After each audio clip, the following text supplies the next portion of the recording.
Welcome, everybody, to Sober Life Podcast. Thanks for joining us once again. We do always appreciate when you guys are out there watching, and we really appreciate when you leave comments because it lets us know what you think about the show.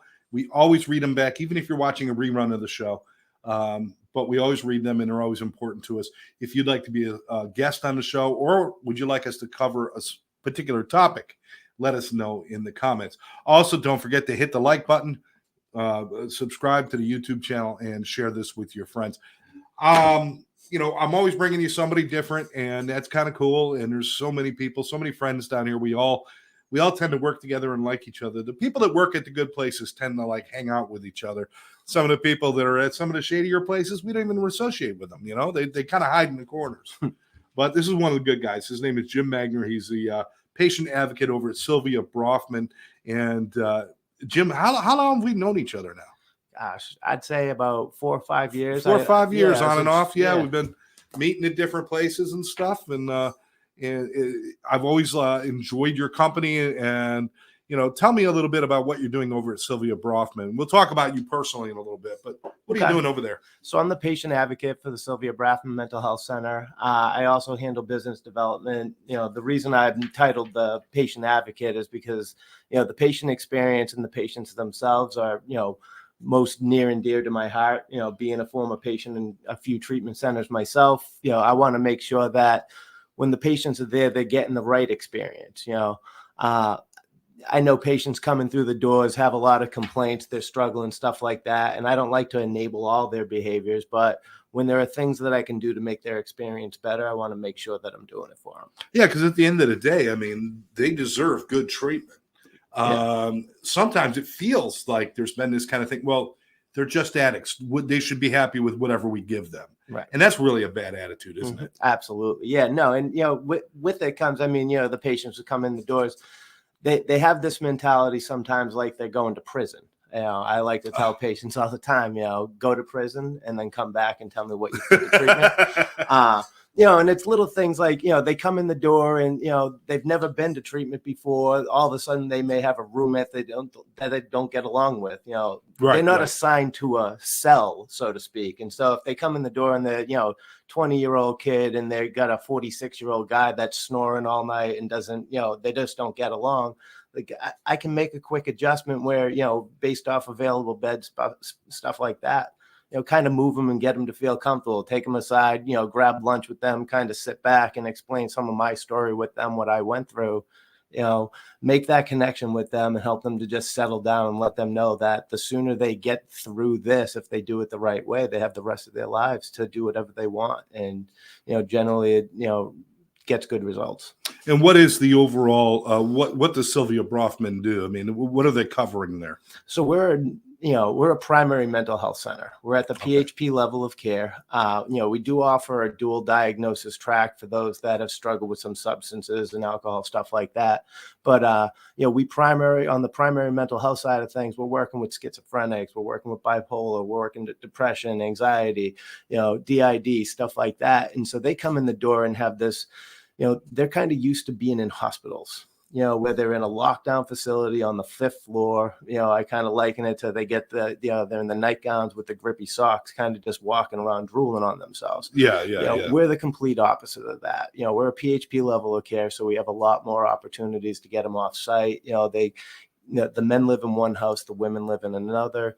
They get to, experience working on themselves in a home-like atmosphere where on the weekends, we're going to the beach, we're going bowling, we're going to the movies.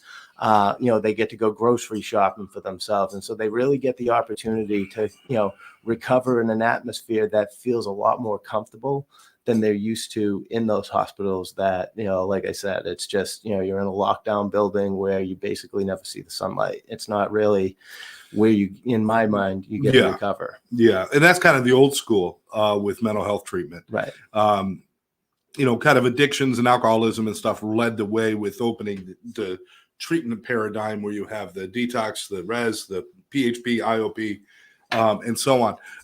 But mental health was you go to a mental health hospital and you're getting locked down. And that was pretty much it. Now we're starting to catch up and realize, first of all, a lot of people who are in addiction treatment probably should be in primary mental health first. Yeah, absolutely. And insurance companies are recognizing that too. Mm-hmm.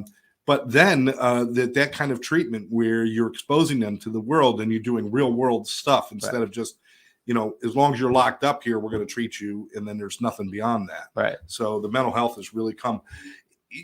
Maybe is there less of a stigma now, do you think? Is that why it's opening up more? Or maybe a little bit. I mean, I know, when I got clean, 17 years ago, it was a lot different. You heard mental health and you thought One Flew Over the Cuckoo's Nest, and you thought, which is a great movie, by the way. You got to love the movie. Absolutely. I'm a big fan.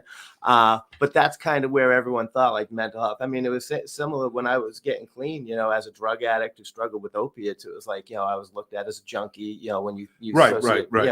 But I think that, through time, the stigma's gone down a little bit, and people have been more aware and open to the idea that maybe there is some similarities there, and maybe, we, get them out of the hospital and actually have them start to recover.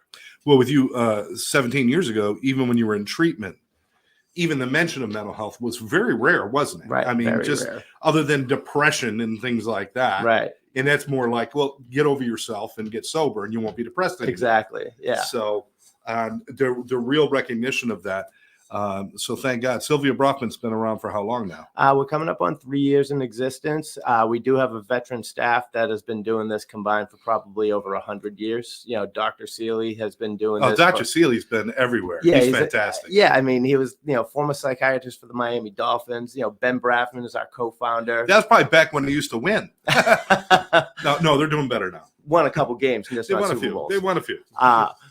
Ben Brafman has been doing this for over 25 years. And, and that's, really what our team was focused on when we were starting this. We wanted an exceptional veteran team on the clinical and medical side so that we could address some of these mental health needs in that home-like atmosphere. And again, you got men, women, doing veterans track. Yeah, Are there any other specialties that you handle there? We have the spiritual immersion track, which handles the co-occurring, the dual diagnosis stuff. And so the way it's set up is, throughout the day, if you're someone that's come in that has some depression, anxiety, whatever it may be, but has also abused drugs and alcohol and feel like that could be an issue, we'll address that and have special track for you where you'll get some dual diagnosis 12-step work at night. The typical South Florida treatment, a lot of them just going to get shipped to these 12-step meetings all around the county. Yeah. We don't do that.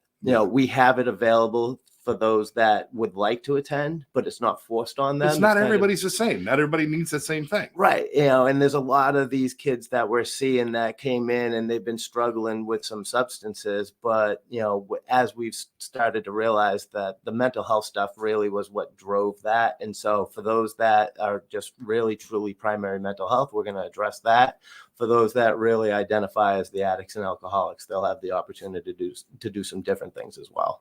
Well, I like the fact that you're dealing with the primary mental health because other things may come up while they're in treatment. I mean, you don't know everything when they walk through the door. No.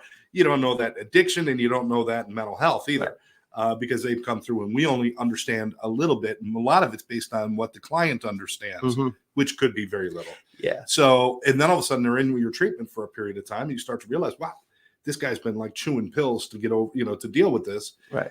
And what's cool with you guys is you could go through and take care of the mental health. And of course they're being abstinent while they're there and they're doing things. And then they could go on and do other programs to help with their addiction. But the mental health has to be the primary. Absolutely. It's not in all, if it's basic depression and things, but we're talking about real mental health issues. Right. And not to mention the insurance companies usually will lean towards, if there's mental health, that's what they want treated first, because they do equate some of the addictions with that. So, right. Yeah. And, and we do a good job working with the insurance companies, also explaining to the families up front our whole philosophy and how we're going to operate throughout this. We're also a very transparent program. We do a very good job of doing a thorough, assessment prior to coming in. Jamie Blaustein, who's the co-founder, and Ben will actually get on a Zoom call with the family and the patient sometimes if they're available prior to coming in, just to kind of go over the program in depth to give them a better understanding of what they're going to be getting themselves into with us. I like to say we like to leave no stone unturned before they come in. We don't want them to have any surprises. Excellent. What about families too? Because we're seeing more and more in addiction recovery that they need to include the families more than they have before, probably more than they did 17 years ago, for sure. Is the same issue with mental health? Is there an education piece for the family? Are there things for them? I'm glad you asked that. If we didn't talk I'm about glad I that, did too. Yeah, we actually every Thursday night we have a family program that meets from 5:30 to about 7:30. It's run by Ben Brafman himself. All right. It's available both in person and virtually for those families that just it's too far of a drive, a flight, whatever it may be. We actually like to call the family program the virtual wing of Sylvia Brafman. It's kind of a non-starter for us, and we'll go over that prior to them coming in when we're doing those Zoom calls. We want to let the families know that, we're not only going to be treating their loved one, but we want to work on the family systems and anything that may be broken.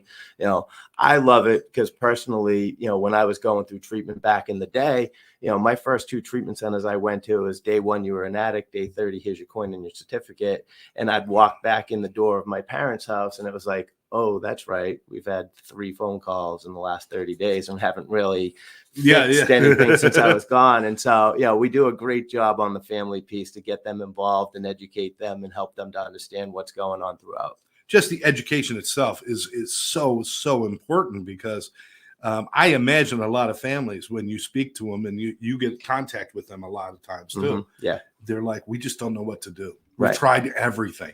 We locked them in his room. We punished her. We loved her to death. We did this. We did that. And they really, sometimes they just need an answer that they can wrap their heads around, right? Right. Yeah. And a lot of it too, Ben does a great job of educating and explaining, teaching them how to set boundaries. Boundaries is one of those great recovery words that I actually learned and understood when I got sober. But it's great for the families too, right? And they get to learn also from the other families are there. We got a family coming in on week 1 or week 2 that is just completely lost, broken, doesn't really understand.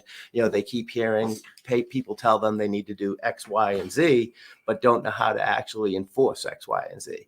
And then they get to hear from the other families that had those same struggles. Coming through the door, but actually started to take the suggestions. And once they took those suggestions, seeing how their loved one has come so much further, it's helped them. And so the other families that are part of our family program really are the ones that give the hope to the new ones coming through the door that, okay, I can buy into this. And if I stick with it, it will work. How about there's still people out there to say, no, there's no mental health issues in my family. And I say to those people, you have not looked closely enough at your family because we have all been affected. And a lot of times you don't know who it is who is struggling with mental health because not all mental health has somebody running around with a tinfoil hat screaming at city buses. Yeah. A lot of them are much more subtle, but very dangerous to the individual. Right. Yeah, absolutely. I mean, I find a lot of times I'm talking to a family member prior to a kid coming in that, there's always either the mom, the dad, or a sibling that's kind of the rescuer that, is taking on all the problems and enabling the behaviors. Whereas most of the rest of the family is kind of already like cut off the oxygen and is like just standing firm with no, no, no. I recently was dealing with a family like that where the mom just wanted to absorb all these problems and fix. And I had to tell her, like, Mom, until you're able to set those healthy boundaries, your loved one is going to continue to struggle. She finally bought in and we're starting to see some good results. So fingers crossed it stays because, I know that, they can start out strong and then with time they kind of revert back. And so that's why, our family program is set up. Ben has families from, 5-6 years ago that still will attend from time to time. Once you become part of the Sylvia Brafman family, you can, you'll get that Zoom login and come on anytime you want. Well, that's great because it is a lifetime of learning, even with well-treated mental health issues. There are things that go on as time goes on where they must maybe change their routines for their self-care and things like that. Right. Just because it's just like, you drive a car, it gets older, you got to treat it different. Mm-hmm. We get older, we got to treat ourselves different. I know. And so it's good for everybody to stay connected to a place like Sylvia Brafman where they know they can trust the people and get the answers that they want. Absolutely. Or no, not that they want, that they need. That they need. Good. If we had the answers we wanted, we'd just figure it out ourselves. We did. All right. So I got to ask you, I mean, that's a great thing. And let me tell everybody there, please, if you want to know more information, go to Sylvia Brafman. It's sylviabrafman.com. It's right there on the screen. You can call them at 844-753-1553. That's 844-753-1553 for Sylvia Brafman. If you just need to call with some questions, right? If you're not sure, it's better to call than not make a call, right? Yeah, please. You can go to our website as well. And there's a little web form there you can fill out, ask away. We have, people ready to answer calls and questions 24/7. And it's confidential. You make a phone call, you go on a website, it's confidential. Ask the questions. You don't have to worry about that. In fact, going into a place like that, it is confidential. 100%. Yeah. There's nothing when when you're calling in to chat to us, it's 100% confidential. We're not gonna, your information isn't gonna be, sent out anywhere like that. We take pride in making sure that the people we're talking to understand that, what you're talking about stays here with us. The only place that information goes is to the insurance company, and the insurance company is bound by HIPAA not to share that with anybody. Correct. So you are protected. If they do have issues like courts and things like that, you've got case management as well, right? Case management will handle all FMLA, anything like that, any outside issues. We like to, talk about that where, you're coming in the door with enough problems. Our case manager is there to make sure that when you complete treatment and leave, that you don't have more problems, even down to even paying your bills. You'll be able to access that while you're with us to make sure that everything's in line. Don't want to lose your job because you finally got help. Don't sweat your problems. We give them all to the case manager. So they got a couple, they crash and burn, we get another one. We're fine. But no, I'm just kidding. But that's actually a good point, by the way. If there is a mental health issue, a lot of people might not address it because they don't want to lose their job and other things. Right. There are possibilities for protecting your job and doing things. There are federal laws in place to protect you, right? Yeah. So between short-term disability, Family Medical Leave Act, we'll look and investigate what's going to be the right fit for you if you qualify for it. And those are things that you could talk to our trained admission staff up front prior to admitting with us to make sure to kind of get all the ducks in a row before you come in. It sounds like it takes a lot of the problems out of the equation. All you got to do is ask for help. You guys take over and take care of the people. We'll take over and do everything that needs to be done. If they need detox, we have some trusted partners in the industry that will work with that as well. There we go. So that, we can cover all bases when it comes to it. You just got to pick up the phone, which I know from personal experience can be probably the hardest thing in the world to do. Now, if somebody's not appropriate for your care, what do you do then? Do you just hang up on them? No, of course not. Well, I got to ask. No, depending on their need, we'll assess and determine what's going to be the next right fit for them prior to potentially coming to us or just somewhere else at all. I vet out, myself and my team vet out a bunch of facilities that can, kind of work with any type of insurance to find them the right, their right need. Because at the end of the day, we aren't always going to be the right fit for everybody. I was telling Karen out there earlier, for me, I only work with programs that I can send my mom to. And so it's not a very big list. It's a big enough list, but I want to make sure that people are getting the right help, not just help. That's excellent, because I truly believe any program that says they can help everybody can help no one. Right. You guys are very specific in what you do. You cover a large area, and you cover a lot of people. But I know also, like I said, we know each other because we are trying to do the right things in the industry. Right. And sometimes the right thing is to say, listen, we can't do it, but these guys can, and I vouch for them, and I'll make the call for you, get you over there. Absolutely. We'll do it. And that's really important because, you don't know what life you're going to be saving. And it's important. I got to ask though, you grew up in Lynn, Massachusetts. You're not one of the Florida people. You didn't grow up down here. Technically a Floridian now, 17 years, but okay.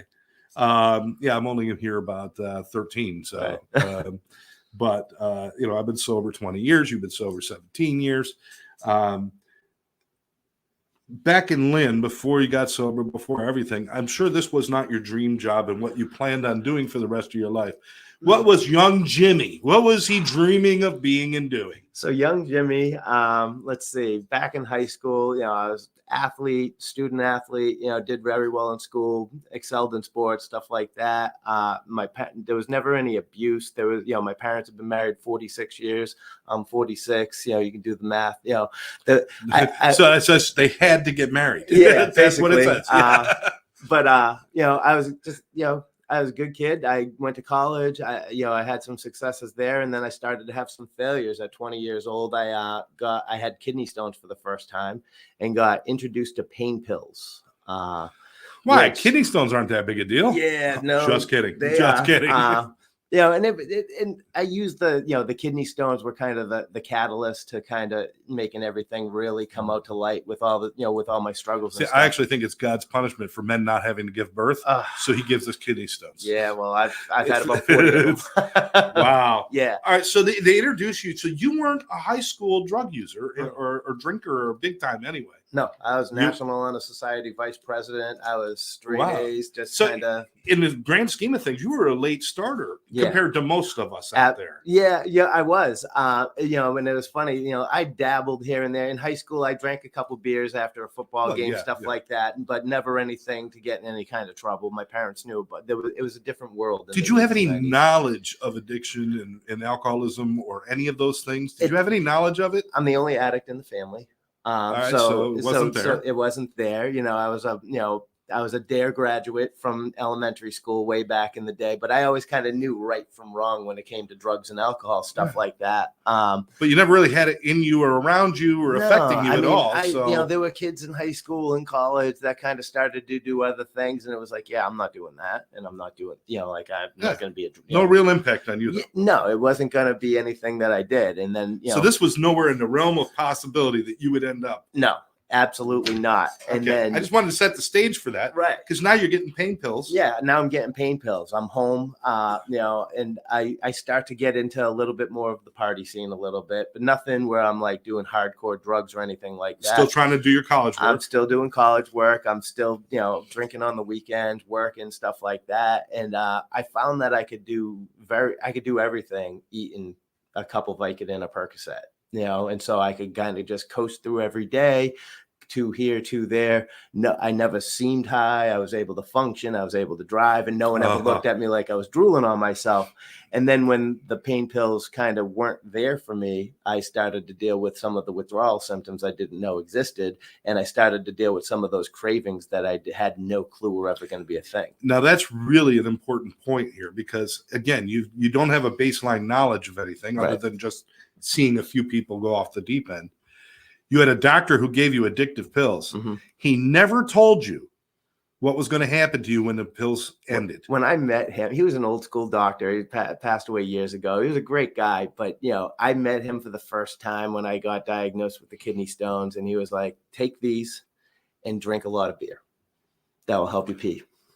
I drink a lot of beer. And I looked at my mom and told her to buy me a 30-pack on the way home. And she laughed and didn't, obviously, but it was kind of like, but I came across as that type, like, I don't look like, the prototypical. There's no bells and whistles. No red flags, like, and so that's kind of what happened. And, like, it went bad. That's insane. It went bad pretty quick, after that. But we know the story very well working in mental health and addiction, especially that people are being prescribed things without the knowledge of what's going to happen to them when they run out. Right. And doctors aren't telling them. Still to this day. Right. It's rare that a doctor will titrate a patient or do any of those things. So this thing, like, it got you in. And it took off at a time where OxyContin was slowly seeping into the world. Even up in Mass. Up in Massachusetts is already kind of infiltrated up there. And so when I didn't have the ability to get some of the, my pain pills, all of a sudden I had some friends that, were doing some things and we could get stuff.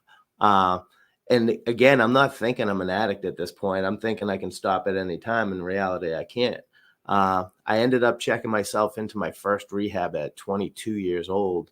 And it was right in my hometown. It was a hospital. It was like a psych hospital. I was so embarrassed and ashamed and just so many awful things because shortly into, at that point, I'm 2 years into this opiate addiction that no one knew existed.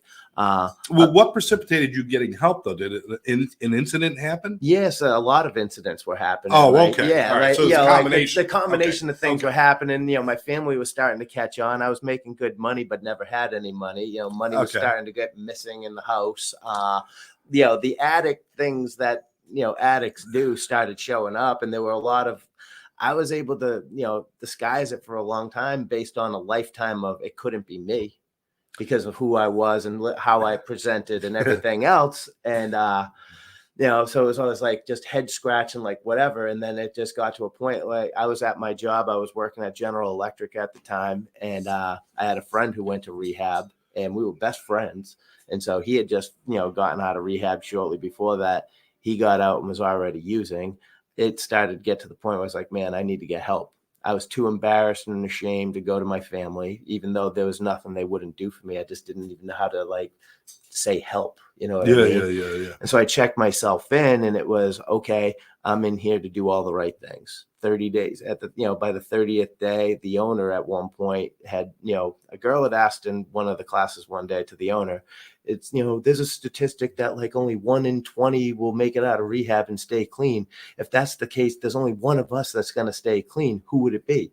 And he looked around, I don't know why he did it. It was the dumbest thing ever, but he looked around the room and he's like, if only one of you would, it would be him. He pointed right at me. And I'm just sitting there shaking my head like, yeah, damn right, it's going to be me. Even though I look back after I finally did get clean and stay clean, I told the therapist everything they wanted to hear.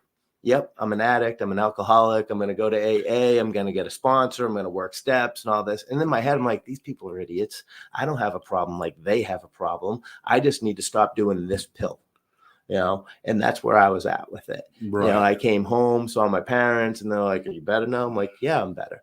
I probably drank within a week, thinking it was no big deal. And on the surface, it wasn't, like I can remember going out and having a couple beers and that was it, and that just gave the disease all it needed, like to preach into my brilliant, smart ass mind. Like, see, you're not an addict. You're not all those things they said. You're not doing drugs. The sky ain't falling. I don't remember the first time I picked up the drugs again after that, but it probably was within 72 hours. You know what I mean? And then it just started all over again and started the cycle of, oh God, now I'm an addict again. Now I'm doing drugs. I can't stop them. I can't go to my family. A lot of people see this thing, relapse. Yeah. It's people either fresh out. I mean, some people relapse on the flight home, it just, some people a couple of days, whatever it might be, but some people a little bit longer. A lot of times I get questions like this is, what was going through your mind to justify using? Now you said, okay, well, alcohol wasn't my problem, so I could do that. But then you eventually start picking up the drugs too. Right. In your mind, did you just discount everything you had learned and said, that's not me anyway, that was all bullshit? Or were you saying I can handle it this time? I mean, I'm just curious. It's kind of people want to know. It's kind of both. You know, like I was young. I was 22 years old, so I'm invincible to the world. I'm oblivious to everything. And I was 22-year-olds don't stop anything. Exactly. We don't stop anything. Like there was also this fear associated with, oh my God, what if I actually say and agree that I'm an addict? How am I going to live life at 22 years old? How am I going to go to a wedding? I'm not a good dancer, but with 6 beers in me, I think I'm a great dancer. So all these crazy things are going through my head. How am I going to meet a girl? How am I going to do this? How am I going to do that? I've often said sometimes the relapse is precipitated not by the fear it won't work, but what if it does? Right. And now I got to be a responsible person and do my life without that. Yeah. And so that was a part of it. And I mean, again, it took me another almost 2 years of just terrible. I put my family through hell. Like there were a lot of different experiences that I'll spare everyone the details on, but I put my family through hell. With everything, just the head scratch and like, how is this happening? I can, countless nights hearing my dad crying to my mom, like, what did I do wrong? I mean, like he took it on himself, and my mom and dad just kind of, meanwhile, both my sisters are kind of just cruising through life. They're both each a year younger than me, just continuing to do the next right thing. Yeah. I'm in my mid-20s. My friends are all, getting married, buying houses, having families. And I'm, figuring out how to scrounge up another $80 to shove it up my nostrils. Couple that with a crippling gambling problem and everything else. And it was just, why do they always give the gambling problems to people without money? It's just like, can't you give the rich guy the gambling problem and let him go? Yeah. Well, any money I ever had at that point, I could have been rich and I would have just pissed it all away. Yeah, that's true. Anyway. That's true. But so, it was just, it was a bad time. I basically tell people when I'm talking to families now, like I gave my 20s away to drugs and alcohol because I was too hard-headed to surrender, ask for help, and actually accept the help. I still had, like I go to a mechanic because something's wrong with my Jeep. I don't tell them what to do. I kind of just say, this is the problem, and they fix it. I go to rehab and ask for help and tell them this is the problem. They tell me what to do. And I'm like, no. All right. I can do a little bit of that. Yeah. But I kind of want to pick and choose. And so I'll fast forward, 28 years old. I had been working at the General Electric now for 8 years. My employee assistance, coordinator named Bob Cummings. He's now retired, but I was on what I call double secret probation, as you know, from Animal House. And I mean, like my record was about that thick, right? With all the next thing you do wrong, you're fired. You kept your EAP guy pretty busy, huh? Very busy. I mean, he's a great man. I still call him every year on my anniversary to thank him because he didn't have to help me. Because November of 2007, he told me for the last time, if you're a minute late for work, if you leave a minute early, if you breathe the wrong way, I can't save you anymore.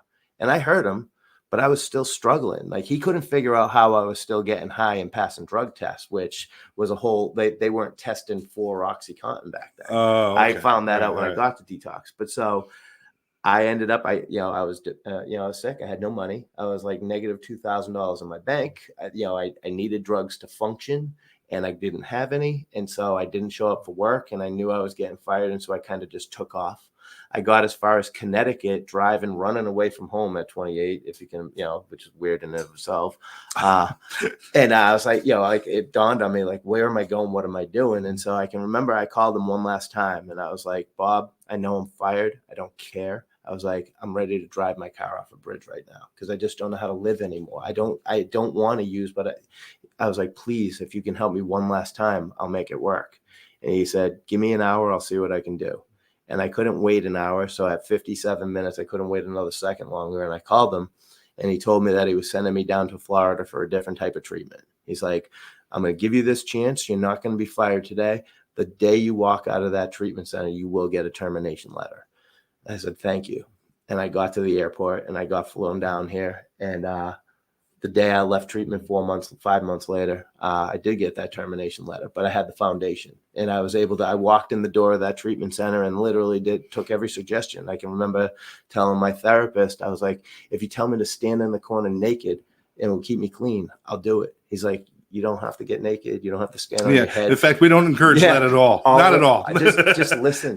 Go to meetings, get a sponsor, start working the steps and actually doing the work. He's like, you're an addict.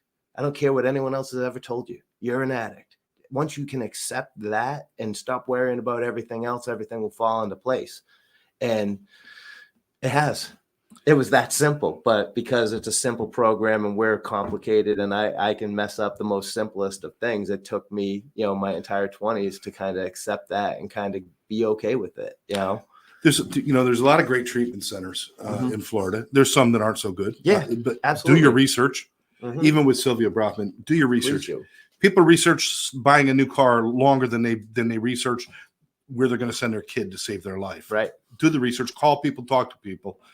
But there's a lot of great places. But at the end of the day, you're safe. You're in there. Right. So what was the key for you when you walked out that door? What was it that kept you sober? What was for you? It's probably different for everybody. There's something different or something to experience. Right. Was there something that says, I'm doing it this time? Yeah, it was the gift of desperation. It was knowing that and believing that I could do it. Anyone can do it. Getting clean, sober is not difficult. You just have to believe it and actually do it and doing the work. For me, it was the pen to paper work. I've been working in treatment for 16 and a half years, and every day someone wanting to leave treatment, the first thing I'll ask them is, where's your notebook?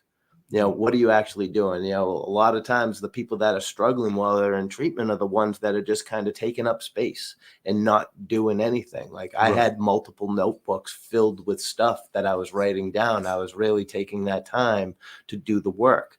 A lot of young kids I find, especially on, when it comes to the true addicts, they're just lazy and entitled. They don't want to do the work and they think they can just bounce from place to place and kind of do nothing and figure it out. Like I did the work. Well, I think there's also, we got to consider, just because somebody becomes addicted to heroin, it doesn't change them from a human being to an addict. Right. They're still a human being. Absolutely. And every human being's different. And when you get people coming in off the street who have been in the street for 6 or 7 or 8 years, which we know they're out there. Yeah.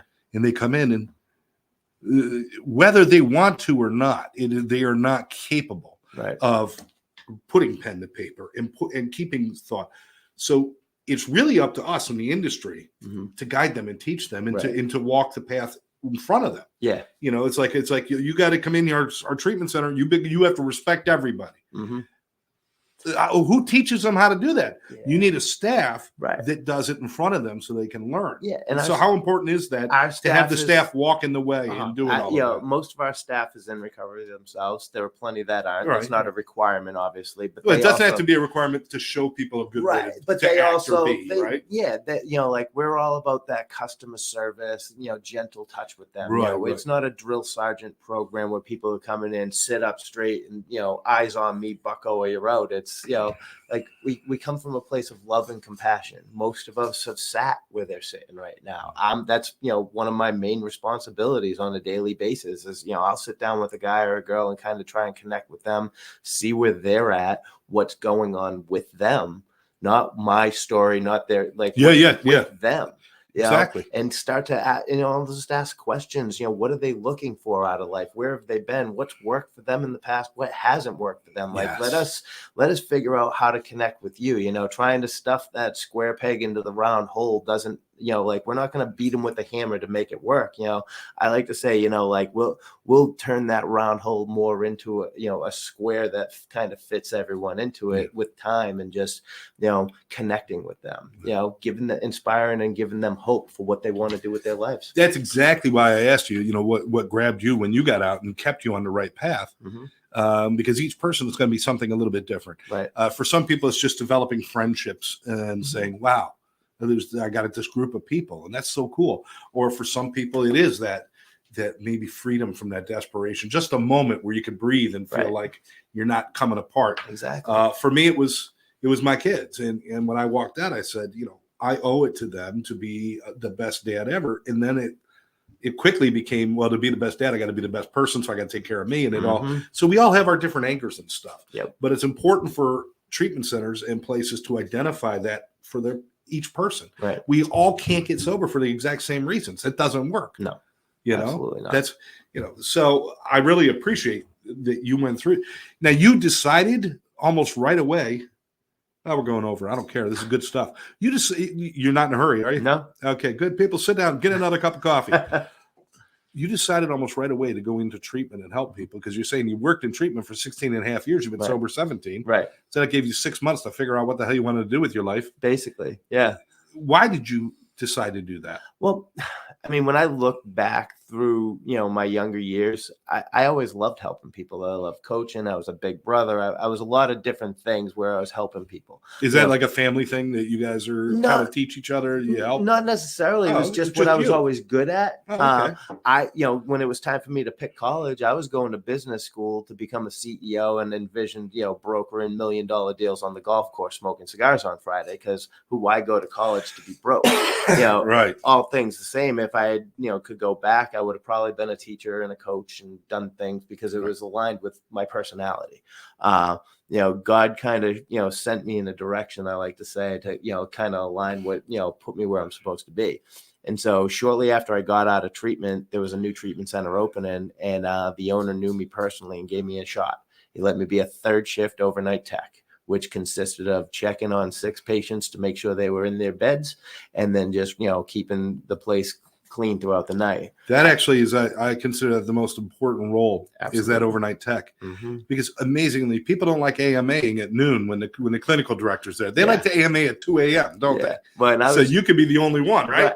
And I was younger at 29, and fascinated by it all. And I had I had the opportunity to connect with these guys and girls, but none of them were ever leaving on my shift because I would be out there waiting for them. I had that personality. And so when they were struggling, I'd just sit on the porch with them and kind of develop my style before I ever even had one. That's beautiful because I think sometimes the most meaningful moments or when somebody sits down and at 2 a.m. play a game of checkers with somebody because they're coming out of their skin, or watch a TV show with them, or do something like that. Those are the brilliant moments, because those are the human moments. Exactly. The treatment's good. The faith is good. All that stuff is good. But sometimes it's just that one moment with a person. Right. I mean, obviously you feel that, and you do that. Yeah. But I also knew, because I experienced it myself, because I was working third shift on my job for 3 years, and all of a sudden here I am in rehab, about to lose my job and everything. My whole world's upside down, and they're telling me at 11 o'clock it's lights out, and 7 a.m. I'm supposed to be awake. And it's like, for the last 3 years, my world has been upside down.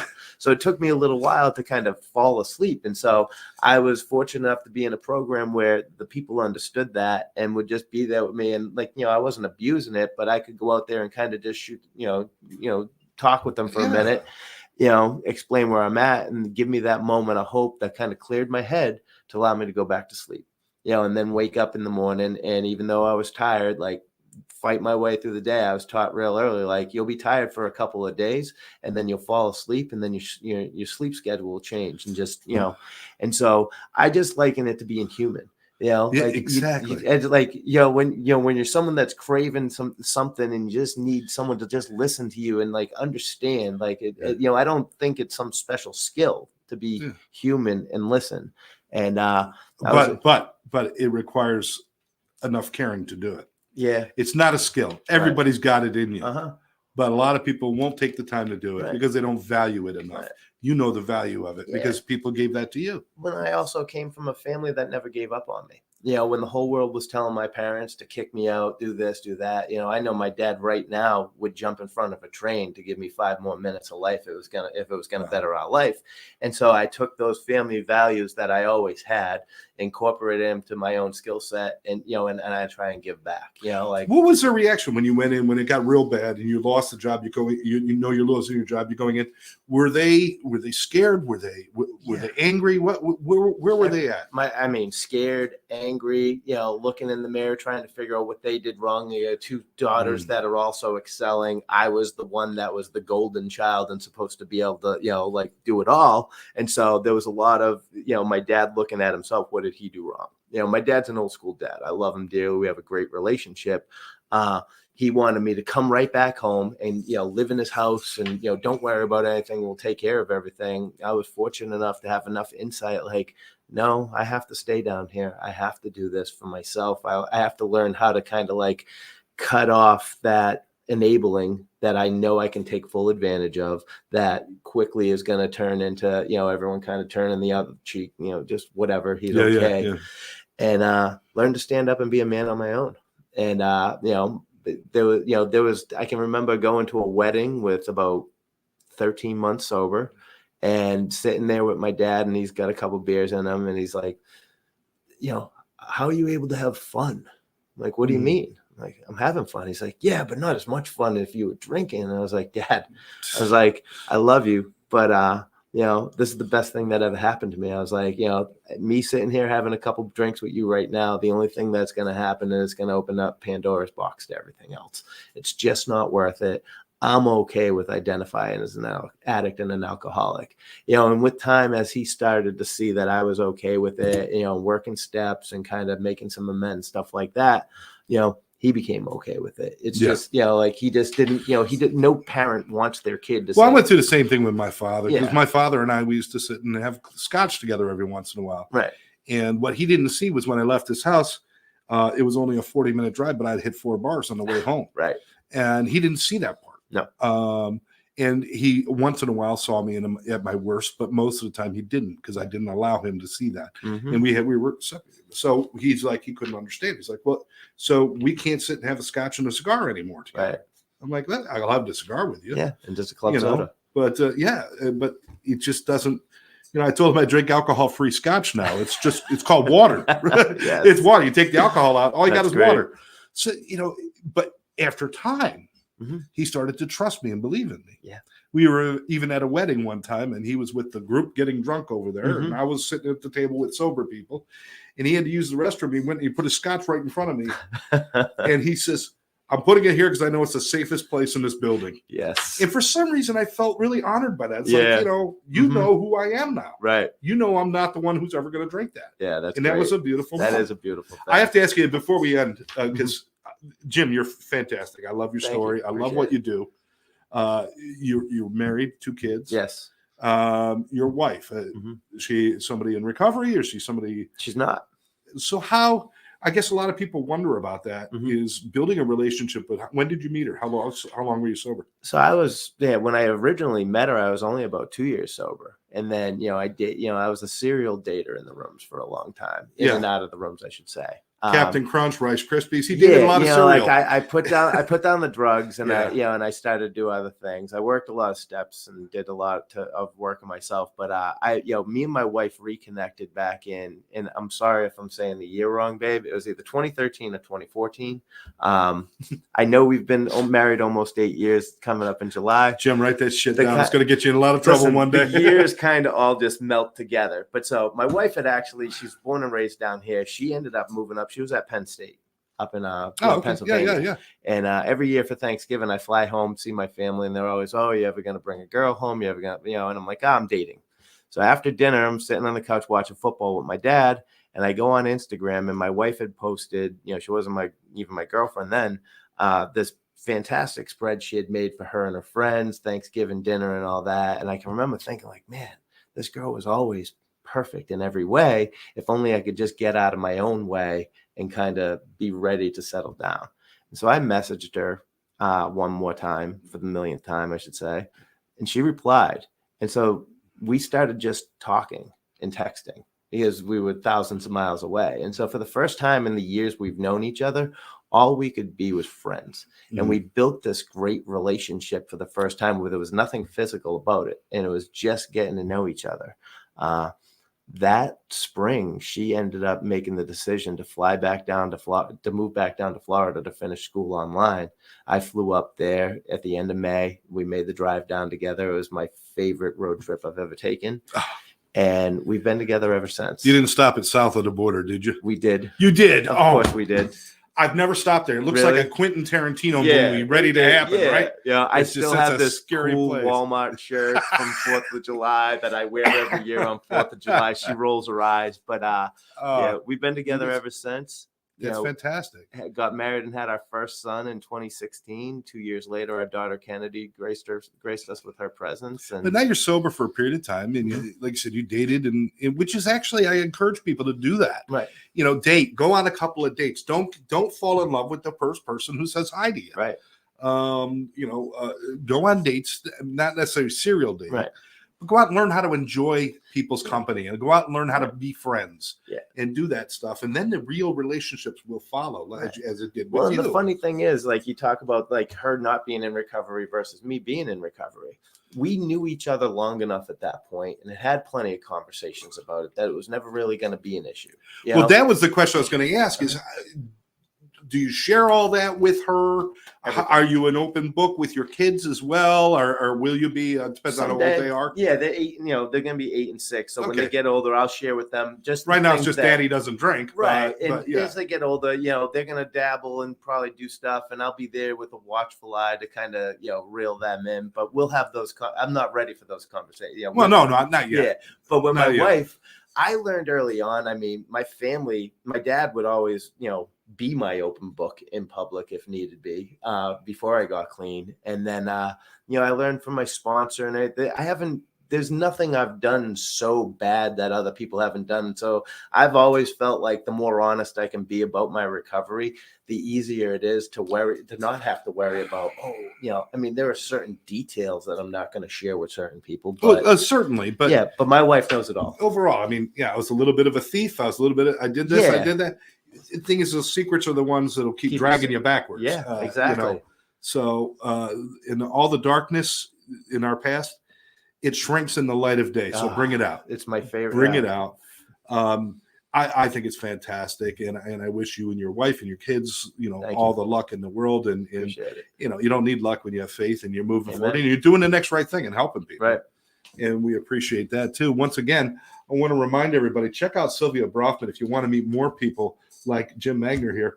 844-753-1553 is the number to call. You can go to sylviabrafman.com. Check out their website. It's very very detailed on the website. Shows a lot of good stuff on there. And I guess I want to end, and I appreciate you taking your time to be on the show. It's been fantastic, and had a great time. Hopefully we'll do it again. Absolutely. Great. So it wasn't too torturous. I want to say though, somebody out there right now is watching. Mm-hmm. Somebody out there is watching whose son or daughter, or maybe themselves, right, are struggling with either mental health or addiction problems. What do you want to? And they're like. The word frozen comes to mind. Right. It's like, it's not even a fear. It's just like, I can't move forward. I can't go backwards. What do you want to tell them? Reach out. There is help. I lived it. I went through it. I can remember sitting upstairs every night, wanting my family to come intervene, and then hearing a footstep and praying they're not coming up. Reach out. It's completely confidential. We have a web chat. You can call us directly. You can talk. You can call me if you want. You can ask for my number. I'm happy to talk to you and help you out. There is help out there for everyone. And I can promise you, if you give yourself a chance, you can get this too, because it worked for me. Well, that's it. Jim, thank you very much. Thank you, Scott. Appreciate you. Good man. And I encourage you to find out more information about Sylvia Brafman, find out more about Jim. But more importantly, keep an eye on your loved ones. Take care of yourself. If you know somebody's got a problem, if there's a serious mental health problem and you're afraid for somebody's life, make sure you call 988, which is the mental health hotline, and that's for emergencies. But don't wait. If somebody needs help, call Sylvia Brafman. Call somebody. It's not like the old days where we can sit and wait on things. Right. The drugs out there and the things that people are doing, and it's just not safe anymore. So I just want to thank everybody for joining us. Once again, Jim Magner, I'm Scott Jones, your host. We'll catch you next time right here on the Sober Life Podcast. Bye-bye now. Take care.